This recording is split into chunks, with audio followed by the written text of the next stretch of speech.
Okay, so this is example 8.6 of test 3 part 1. So for this question, we have to find the final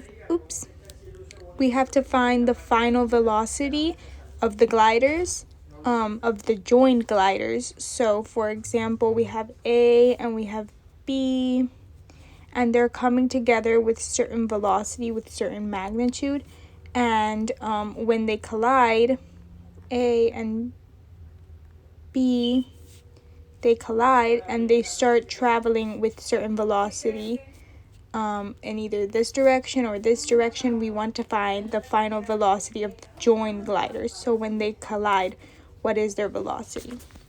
And then we want to compare their kinetic energies. So the kinetic energy of A and the kinetic energy of B. First, we have to find the kinetic energies and then we can compare them.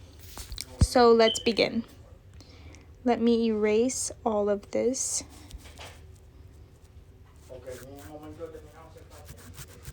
Okay, so to start, let's start by finding the velocities when they collide. So in order to find the velocity when they collide, we need to use this equation, 0.50 kilograms, 2.0 meters per second, plus 0.30 kilograms, negative 2.0 meters per second. And this is equal to, so this is, let me write here, velocity final. So this is the velocity of the first one, and this is the velocity of the second one. So we're combining them to find the velocity of them combined. So this is equal to 0.50 kilograms plus 0.30 kilograms, because ultimately these cross out. So this is equal to 0.50. Oh, I forgot. Here we have also being multiplied by v final x. So we're solving for this, obviously. So the final velocity is 0.50 meters per second. So this is the velocity of A and B combined. So now that we know the velocity of A and B combined, we can go ahead and find their separate kinetic energies. So first we need to find the kinetic energy of A initial.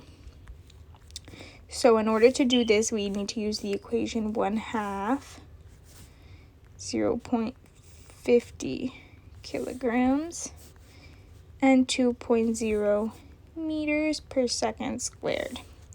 And this is the equation to find the kinetic energy of A. So now the kinetic energy of B is equal to 1/2 0.30 kilograms, negative 2.0 meters per second squared.